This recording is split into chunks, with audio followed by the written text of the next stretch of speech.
Welcome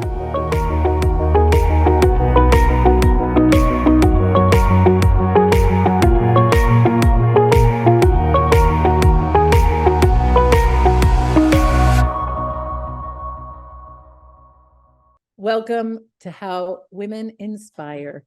Today's guest has over 20 years of experience in finance and a serious record of investing across industries, including climate tech, fintech, health tech, and consumer companies. She is the founding partner at 2045 Ventures, which is a pre-seed and seed stage venture capital firm based in Los Angeles, California. And I can't wait for you to hear what 2045 is all about. She's also a partner at Mila Capital, which is an early stage venture capital firm specializing in deep tech. She's an adjunct professor teaching venture capital at USC. Prior to venture capital, she was a vice president at Dimensional Fund Advisors, where she scaled investment operations going from $75 billion to $300 billion of assets under management.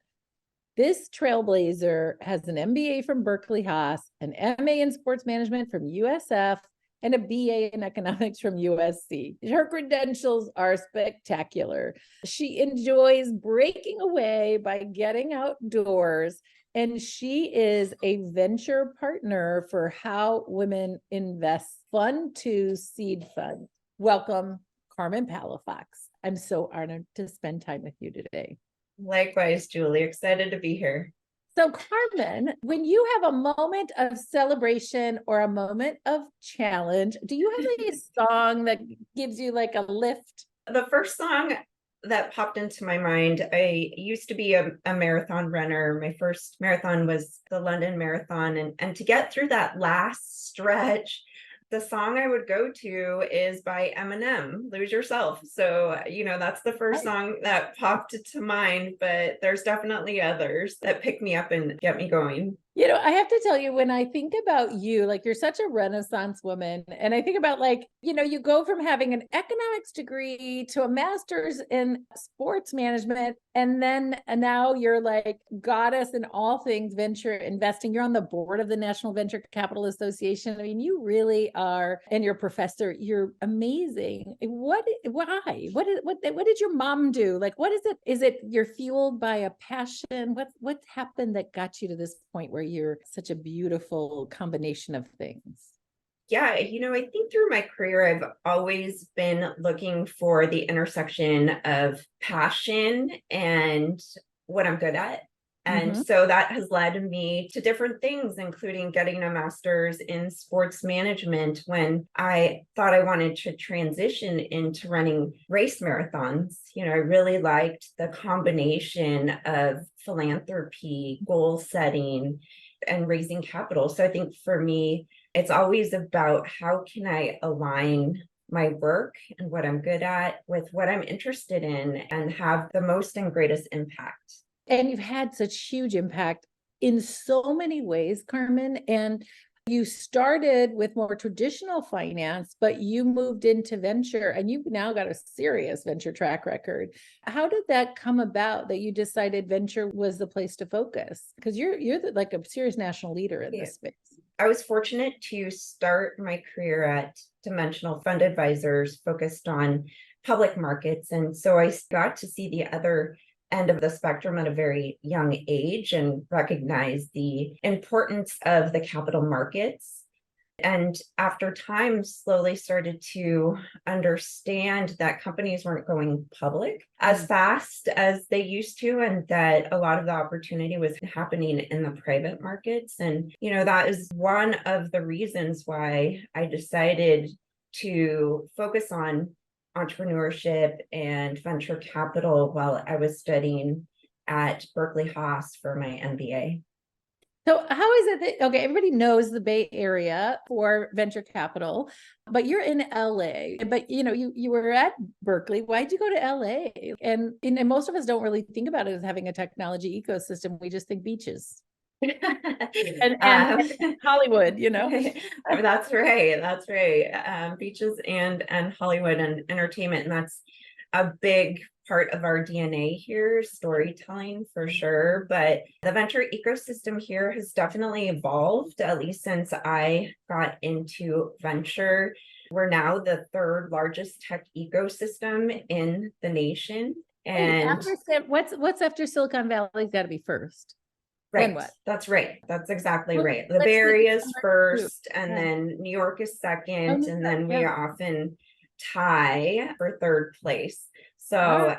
LA is a serious contender in that space. We've had significant exits, and with that have been able to create the virtual cycle of new entrepreneurs coming through and getting funded.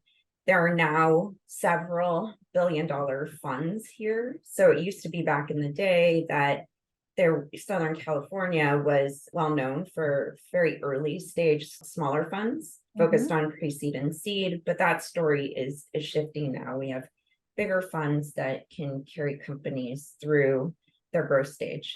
So what does 2045 mean? What's the point of 2045 Ventures as the title?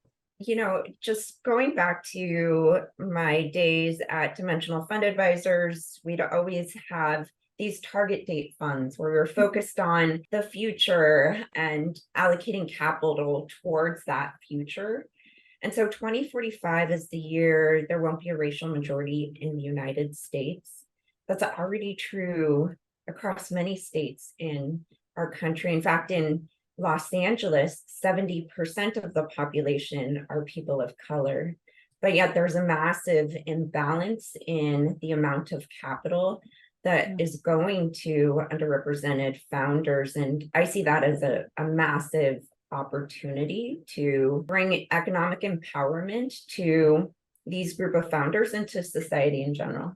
So if 70% of the population is non-white, there's got to be services and products and different things that those people specifically serves their needs, right? So by 2045, what happens? What are you going to, that's, we need to fix this problem before we hit that deadline? Yeah, ideally we invest with intentionality, and with that in mind, similar to the way we think about hitting our climate targets, we should be very aware of our social demographics and prosperity amongst some of our fastest growing demographics in the United States. Okay, so in what ways, for any of us who are listening and trying to piece together, what are the implications of the changing demographics in general for trends, for consumer preferences and behavior? What do we need to keep in mind? We need to keep in mind that we need to extend the opportunities to talented entrepreneurs that want to start their company but lack access to and connectivity to capital. So we know the numbers are pretty bleak when it comes to funding women and underrepresented founders. And so I'm very focused on that problem and bringing more balance to the ecosystem. Well, and it's not just about who becomes wealthy necessarily, although of course that's huge, but like job creation, right? And what kind of solutions we're seeing. If we don't make sure that we have an environment where everybody can work, we're going to be in trouble. I mean, our country is getting younger, and younger people are not white people in the United States anymore, right?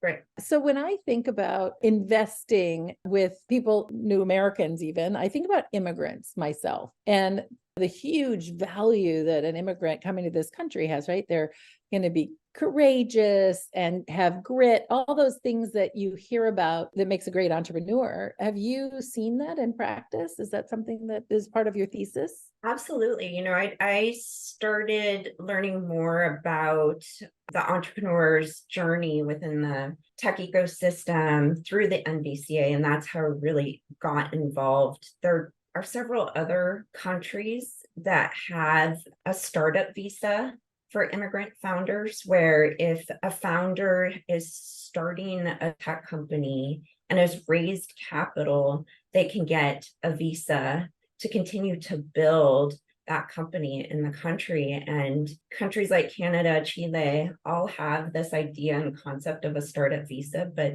in this country, we don't have that. And when you think about the companies that have been kind of established by immigrant founders. It's a surprising number. And so we owe a lot of our innovation to immigrant founders in this country. Yeah, So people who are seeing things differently, who are trying to solve for problems we haven't yet even recognized that are real issues. Who's your favorite founder that I know it's like asking who's your favorite child, but what are you seeing? Your favorite project? yeah, I mean, I have just a majority of the portfolio are led by women and are led by immigrant founders. You know, just a few of the companies that I've invested in that are led by immigrant founders include Kavan Systems, which is led by Alexandra Castillo Rash, and she's building a energy storage system that uses renewables to decarbonize the telecom industry. We invested it through Mila at seed stage, and they're now at Series B. So many examples along those lines, but that is one from my prior portfolio. One from 2045 Ventures is Summa Wealth, which is founded by Beatriz Acevedo, who is an immigrant from Mexico and also a serial founder. Her first company was acquired. And so she since launched Summa Wealth with two other co-founders in her team. So to me, like, I'm just hearing about these entrepreneurs that are solving social issues we all care about. Like that, to me, that's values-based invest. They're doing stuff that we all want to see in the world. Is that something you see as a thread or a trend? I think, and when investing and selecting investment managers, understanding what motivates and excites them is important, right? So I've limited a number of investments I can make. And so I definitely prioritize those that I get excited about, that I think have the most impact, which goes back to why I shifted my career in this direction. It's because I believe that with my agency is in being able to call the shots, that I can invest in companies that I think do have a social or environmental impact. I'm not asking for permission anymore. I'm not asking for a seat at the table. My friends, this is the first generation of us. We have a huge opportunity. We have power and influence and wealth. And we can start building the tables where we get the prime seats. Today, we want to invite you to join us as investors in venture. I know no one's asked you to do it before. It might be something that seems scary or foreign, but I promise you it's not that different than investing in a mutual fund where your retirement funds are. I want you to lean in and just learn a little bit more. How about making the commitment that in the next 12 months, you can give yourself 12 months to figure it out and to take a step. I want to invite you to be part of the new table of power and influence and wealth. You're invited. I want to sit at the table with you because we're going to make big change. We're going to make the world we've been dreaming of. So you are investing today at 2045 a lot in like the pre-seed and seed investing. That's not easy to do, right? Like you can't look at track record necessarily. So what criteria are you using when you look at evaluating the opportunities? That's right. And at pre-seed, often the companies are very early in revenue. They might be pre-revenue or pre-product. And I was very fortunate to start my career in venture at pre-seed as part of an accelerator. So investing in companies at day zero when literally there were 2-3 people. And so I'm comfortable at that stage. In terms of what I'm looking for, it's really based on the team and the competitive advantage that team has, whether it's domain expertise or certain connectivity to clients. I'm also looking for big market opportunity. You know, we know that in venture, the big wins are those that are scalable. So I'm looking for companies that can scale, and also companies that have some sort of defensibility, because at the pre-seed stage, it's often going to take companies 6 months to a year to get serious traction. And so if they don't have a competitive moat or competitive advantage, they're going to quickly see and lose market share. Yeah, there's certainly a decent amount of risk, but you've seen so many deals, right? Is there any lesson that you've learned that you might want to say? It could be a hard learned lesson, or it's like, yeah, no, I've known this all along, but what are the kind of lessons that you feel like you've learned? I've learned a lot about founders' motivation and why, just really understanding what is motivating the founder to go on this journey, which is incredibly difficult and challenging, and understanding, at least as best I can, whether or not they're going to stick with the company, and learning more about what their vision is in the current state and then down the road 3 to 5 years. So you make sure that you understand the founder's motivation. You really make sure there's a competitive moat.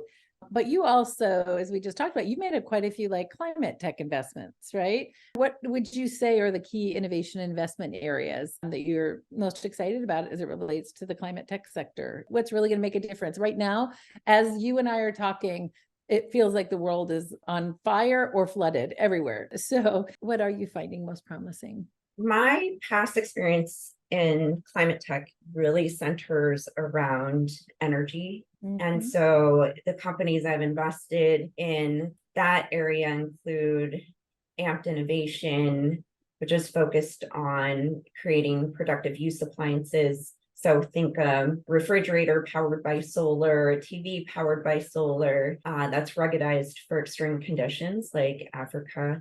Kaban Systems, which I mentioned, decarbonizing tech, Form Energy, which is focused on multi-day storage. So I think all that to say, I think the big opportunity within climate tech is really as it relates to the energy transition. And so that's a top priority for our nation. And there's a lot of non-dilutive capital that's going to push those initiatives forward. So I continue to believe that there's opportunity in that area.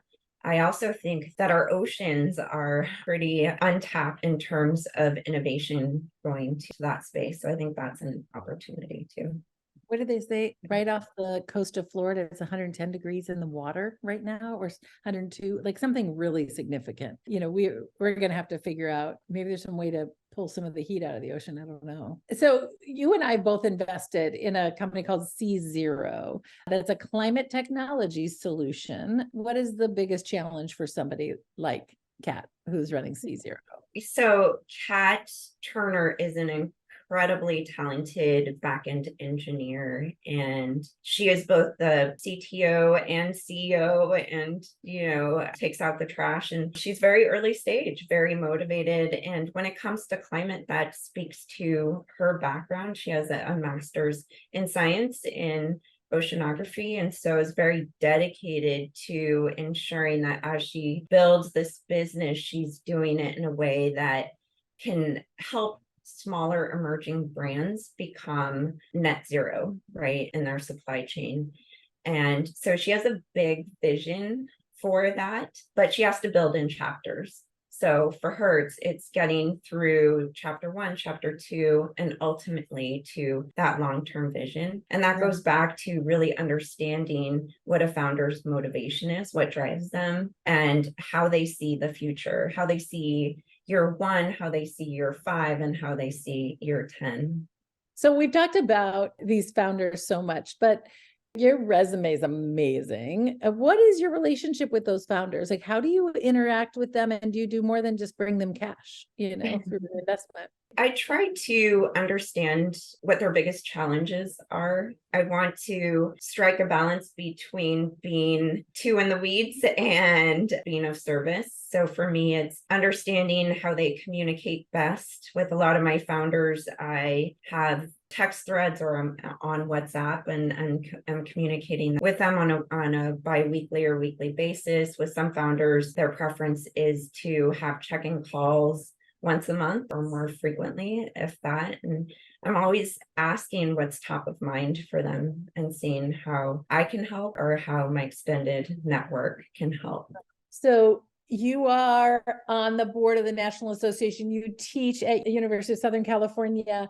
We all wish we could spend a lot of time with you, Carmen. Can you give us advice? We want to learn from you. You're so brilliant. What is the message that you want to share with the world or with us as an audience? What do we need to know? I have spent my career in finance, and I think that what I would like to share with the world, and my hope is that more people will develop a better understanding of the capital markets and how they work. They're so critical to our economy. It drives our economy. And so I know it can be intimidating because there's so much information out there, but I think there's organizations and groups that make it accessible and make it understandable. I think the work you're doing on the new table is a great initiative. It's welcoming people in, inviting them to learn more about venture capital investing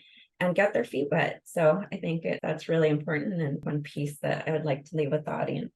Excellent. Carmen, thank you so much for all that you're doing to bring innovation and to support underrepresented founders. You are such an important gem for our country, and we're so lucky to have you leading. Thanks for partnering with me too. It's an honor, Julie. It's an honor, and I admire your ambition and strive to be like you in that way.